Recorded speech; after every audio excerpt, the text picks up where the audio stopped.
Namaskar. Welcome to this edition of the India Foundation podcast. This edition of the India Foundation podcast features the conversation between Major General Dhruv C. Katoch, Director, India Foundation, and Major General G.D. Bakshi, author and columnist. This podcast is in commemoration of 125th birth anniversary of Netaji Subhash Chandra Bose. Let's begin. Namaskar. 23rd January, the birthday of Netaji Subhash Chandra Bose, has now been declared as Parakram Divas by the government to honor one of the most iconic freedom fighters of India. As we celebrate the 124th birth anniversary of Netaji, we pay our humble tributes to a visionary, a statesman, and a man of exceptional leadership qualities who created the Indian National Army to fight for our freedom. I am happy to be joined by Major General G.D. Bakshi, a noted military historian who has diligently worked on collecting material about the life and times of Netaji and has also authored 2 books on India's iconic leader. One book is titled Bose or Gandhi, Who Got India Her Freedom? And the other, Bose, an Indian samurai, Netaji and the INA, a military assessment. So welcome General G.D. Bakshi to this special conversation on Netaji Subhash Chandra Bose. And let me begin by asking you, what are your impressions about the life and contribution of Netaji? So thank you so much for getting me over. As you are aware, this is the 125th birth anniversary of Netaji, begins this year, and the government is planning a year-long set of celebration to celebrate this iconic hero of our freedom struggle. May I say in all humility that, frankly, he was the greatest catalyst for India getting its freedom when it did in 1947. Had it not been for his and the Indian National Army's intervention, perhaps we would have gotten our freedom around the time that South Africa got its freedom, and that was around 1994. So you can imagine the scale and the impact of the contribution of Netaji and his Indian National Army. He had raised an army of 60,000 men, which was organized into 3 divisions of the INA. 2 of them were commanded by Muslims, General Muhammad Zaman Kayani and General Shahnawaz Khan. The 3rd divisional commander was General Nagar. Now, this INA of 60,000 took part in the battles of Imphal and Kohima, which have been graded by military historians on par with the battle of Stalingrad in terms of ferocity, in terms of its intensity of the fighting. And then the INA in the second phase of this war, they were without air cover. They were absolutely, their logistic systems of the Japanese had totally broken down in the monsoons. Despite that, they were able to retreat in good order, get to the Irrawaddy line. They held the Irrawaddy line with great credit against far superior odds. And then they fought at Mount Popa in Burma. And at Mount Popa, they were able to beat back attacks by a British infantry division supported by a brigade of tanks, which attacked repeatedly but could not dislodge them. Any army can be proud of such heroic last stand. I want to tell everyone that out of a force of 60,000, 26,000 were martyred. Though the total number of casualties suffered by the 13 lakh strong Indian army since independence is 25,480. I'm just citing these figures to give you an example of the scale of the sacrifice made by Netaji and his men. 26,000, that is more than what the entire 13 lakh Indian army has suffered from 1947, were martyred in that conflict. The pity is, Dhruv, that there is not a stone in this country, not one stone to Netaji and the INA is in Singapore. where it was first built by the INA in their last days. Mountbatten and Nehru had gone there to Singapore, and Nehru wanted to lay a wreath on this shrine. And that is the time Mountbatten stopped him from doing so. Instead, he sent the sappers there, and he had the whole monument dynamited. In 1984, the Indians, the NRIs, the Indians, the people of Indian origin in Singapore, they rebuilt that memorial with their own contribution. That is the sole memorial to the 26,000 men of the INA. Do you know, Dhruv, that these people were not taken back into the Indian army? They were deemed traitors by Mountbatten, and Nehru went along. They were denied their wartime pensions. They were left to starve on the roads. This is what they got for making India independent. They may have lost the battles of Imphal and Kohima. They had decisively won the battle, the war for Indian independence. How? Let me clarify. After the war, the British decided to rub the noses of the Indians into the sand. They had won the war and they wanted to humiliate Indians. And that is the time when, they held the trial of 9 INA officers. The first 3 of them were Dhillon, Sehgal, Shahnawaz. And when these trials were held in November, December 1945, the whole of India erupted in outrage. There were riots in Kolkata, in Delhi, in Lahore, in Karachi, in Mumbai. Lakhs and lakhs of people surged on the roads. You see, and when the police opened fire, they would not stop. The British were shaken. Dhruv, the transfer of power archives in London were declassified in 1977. Before that, they were not available to Bipin Chandra and the other so-called historians of the freedom struggle.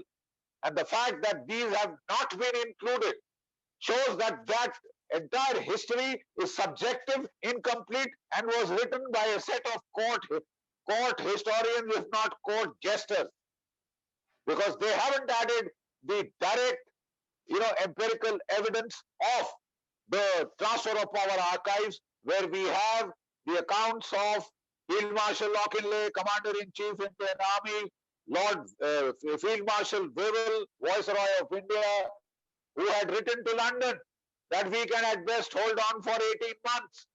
The whole nation is outraged, and they had made contingency plans to evacuate the British officers, families, and their troops, and they had said concentrate in all the cities with airfields, cities with ports, from where they could be flown out, and the British army, the British component would do a fighting rear guard. The simple mathematics is then drove that there were 2.5 million Indian soldiers, combat hardened, being discharged. There were only 40,000 British soldiers, Gora soldiers in India. Even if these 2.5 million, 25 lakhs had thrown stones, the British could not have survived. So they knew the writing was on the wall. London initially scoffed at them. They said, "You old men have lost your nerve." And then, very angrily, Field Marshal Revolt had said, "If His Majesty thinks I have lost my nerve, it is his duty to change me this instant. But you ignore my advice only at your extreme peril." This was the advice given in November, December 1945. Though, as you are aware, in 18th February 1946, there was a major revolt in the Royal Indian Navy. Out of 80 ships, 79, the soldiers revolted, pulled down the Union Jack, brought up the tricolour, threw the British officers into the sea, and marched on the streets of Mumbai and Karachi shouting Jai Hind, with photographs of Netaji. The next day, London was in extreme panic, and Lord Patrick Lawrence was sent to negotiate transfer of power, negotiate the so-called Independence of India Act, And that is the time that, as a parting shot, decided to bifurcate India into India and Pakistan and leave. Wavell had said that he had 18 months in 45. They left much before that in August 1947, and the rest is history. So you owe it to just one man who had very correctly sensed that the center of gravity of British rule lay in the loyalty of the Indian sepoy to the British Empire. When that loyalty was broken, they could not stay for a day. That is precisely how it had happened. Bose was a visionary. He had said, independent of the outcome of the Second World War, whichever side wins, India will be free. He was proved absolutely decisively right. And he had said the only time to really make a bid for freedom was in the Second World War when the British were under pressure. And that is why he had launched the armed freedom struggle, much against the wishes of Gandhi. And Nehru, of course, had said that he will take up a sword and fight Subhash Chandra Bose if he came with the Japanese army. He came with the Japanese army. He liberated quite a few tracts of Manipur and Imphal and Nagaland. In that area, the tricolor was hoisted. What was far more important was the impact that the INA had on the loyalty of the Indian soldiers to the British Raj. It destroyed that loyalty, and without that loyalty, they could not stay for a day. That, in a sense, is how India got free. And I'll rest my case here, and I would request you I'll take on the question that you may have. I think, General Bakshi, that has been a most amazing and an eye-opening account. And it speaks for the valor of not only the leadership exemplified by Netaji Subhash Chandra Bose, but by every single man who took part in the Indian National Army. Now, just as a matter of interest, had the INA not been there, do you visualize a situation by which independence could have been delayed by, say, 10 to 20 years? I will be even more specific, Dhruv. The simple fact is that the British had said that the non-violent freedom struggle of Gandhiji and Nehru was entirely within their tolerance thresholds, and they could have held off indefinitely. In fact, Gandhiji had declared the Quit India movement in 1942. The British had used 57 Gora Paltan, that is British, Canadians, Australians, to crush that Quit India movement, crush it. Every single Congress leader, starting from Gandhi downward, was put in jail. And when Gandhiji went on fast in the jail, Churchill passed orders from London. Why is he not dead as yet? And then Gandhiji was prevailed upon to kindly break his fast because there was an entire change of scene because of the war. And Gandhiji, then he lost his wife. Mrs. Gandhi died when he was in hospital. He was a broken man. I don't know what they did to him.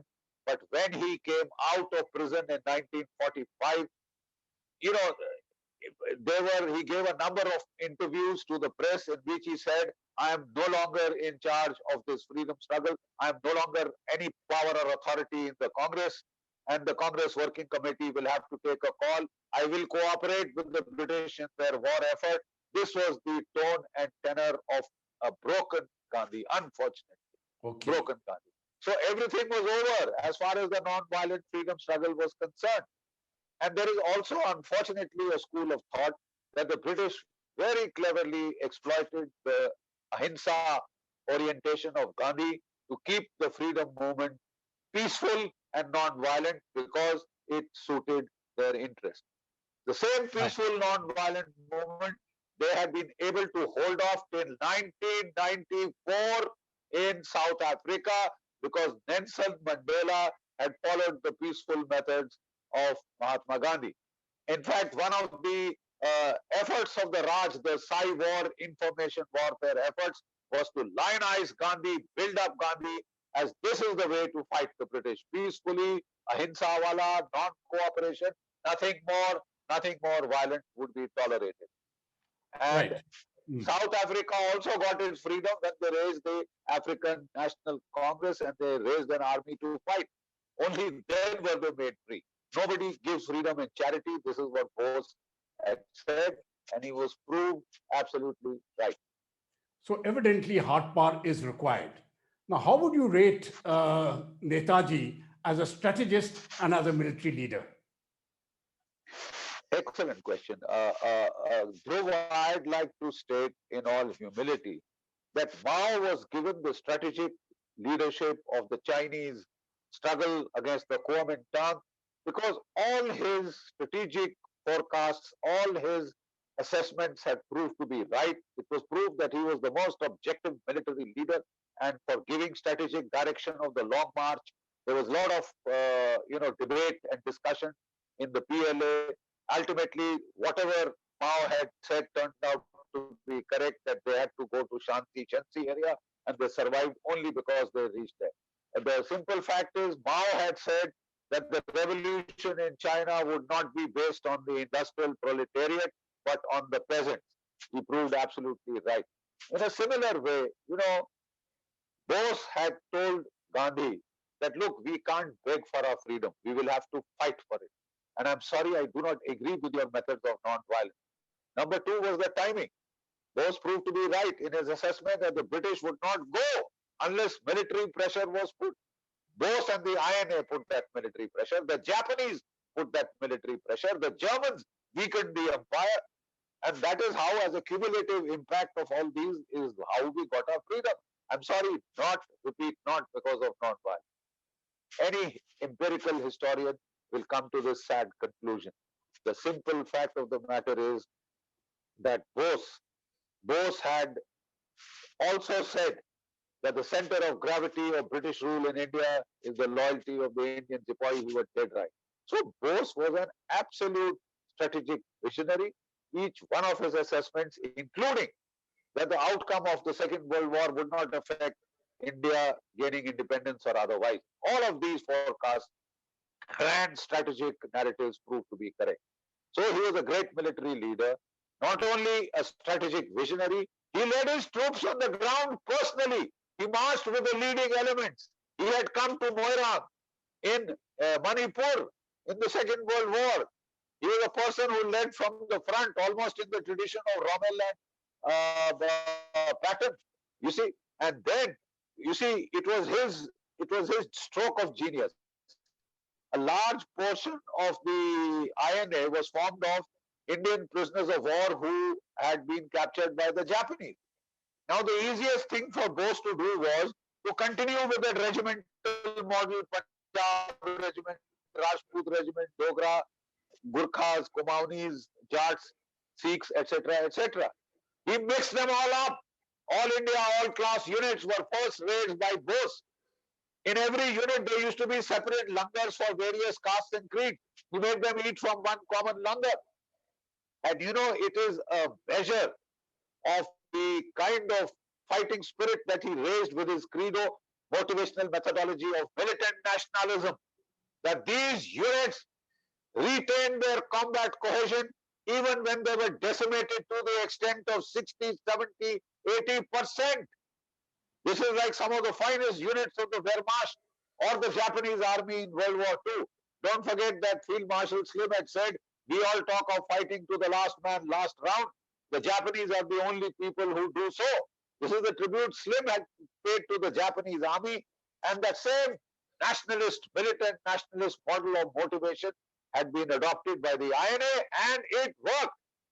If you very empirically analyze the combat performance of the INA at, the kind of losses they took, the kind of punishment from the air that they took, when they had no air superiority to back them, logistics had broken down due to the monsoon, and yet they retained their combat cohesion. They, despite the high casualties, they managed a cohesive retreat, which is the most difficult operation of war to conduct. They put up such a major fight on the Irrawaddy River line, where the British had selected that area for attack because it was held by the INA. They thought it would be the weakest. It proved to be the toughest. Then at Mount Popa, the British could not capture it till the end of the war. Though any army can be proud of combat, criteria like this. And like I said, in the very scale of casualties, this 60,000 strong force took, 44% were killed, laid down their lives, and yet this force did not give up. Yet this force fought on with tenacity, with fierce will and resolve. It is amazing, Dhruv, and it is about time that we adopted this motivational model. We can retain our regimental structure, but the motivational model has to change to militant nationalism as it is changing now. The Indian Army has adopted Jai Hind as its salutation. Every year, when the IMA gentlemen cadets pass out, they march out to Kadam Kadam Badhaye Ja, an INA marching song. In the regimental centers, the orders given in General Shankarwar Chaudhary's time was that the recruits will pass out to the tune of Kadam Kadam Badhaye Ja. So we have ingested so much. The national anthem was set to band music by the INA. So we have so much to learn from the INA. We go about studying Rommel and MacArthur and the rest of it. It's about time that we studied the INA. Now it's about time that we studied the INA. Now we move ahead.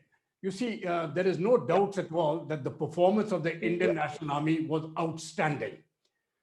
Somehow, unfortunately, the narrative which has been built in our history has really not recorded the contribution of the INA and its iconic leader.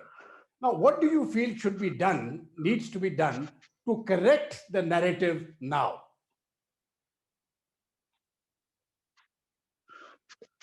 Thank you, Dhruv. Very pertinent question.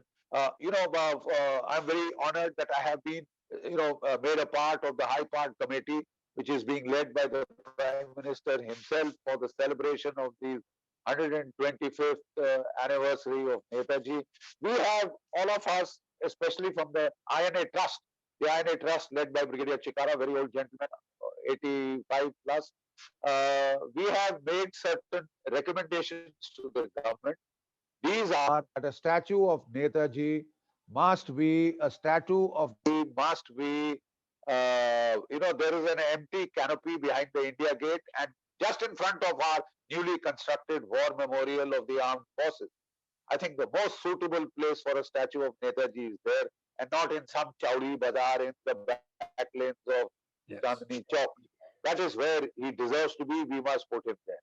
The second request that we have made is we need a war memorial for the INA in front of the Red Fort. There is a whole lot of empty lawns in front of the Red Fort. The Red Fort was the final objective of the INA, and I think it would be in the fitness of things if India constructed the one and only war memorial for the INA there either within the Red Fort, but I would say outside, so that every Independence Day function can start with the Prime Minister laying a wreath for the 26,000 martyrs of the INA. 26,000. It's not a small number. I've just given the comparison that the entire, INA, the entire Indian Army casualties so far are 25,480. So with 60,000, the INA had suffered higher casualties. That scale of sacrifice needs to be honored, needs to be remembered. We are saying that on 21st October, we have requested, the Prime Minister had come to the Red Fort a second time, and with the INA veterans had hoisted the flag. We are requesting for a repetition of that this time. The INA memorial, there is an INA museum at the Netaji INA museum within the Red Fort, which was very hurriedly constructed in 2019.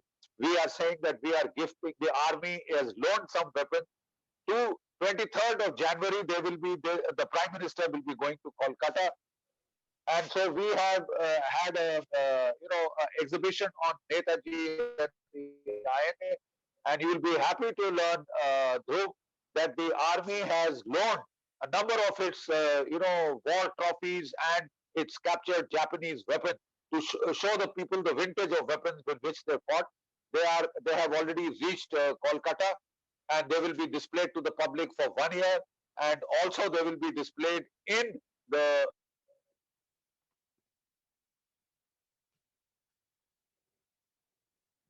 history be rectified. history be rectified to record the singular contribution of Netaji and the INA. Our history books need to be modified. NCERT needs to work there. We've asked for a film festival on Netaji and films on Netaji and the INA. The nation has quite a few. 21st October, we'll have that. There is an international seminar now going to take place on 23rd at Kolkata, in which Joyce Lebra, the greatest historian of the Japanese army in World War II, American historian, she is going to give her talk, and we are expecting quite a few historians of repute from other countries, including Bangladesh. They're also coming, and a number of other countries are going to take part. So we have a lot of things set in motion. Hopefully, they will all fructify this year, and Netaji and the INA will get their due at least after 125 years after his birth. But it's never too late. It's never too late. Right. We thank the government for all that they have done to honor the memory of Netaji and the Azad Hind Fauj. Jai Bharat, Jai Hind. Right. Now, 23rd January is being celebrated as Parakram Divas, which is a very positive step. And these suggestions which you have made are very positive, and I'm sure the government will take them on. So thank you, General Bakshi, for throwing light on one of India's most iconic freedom fighters.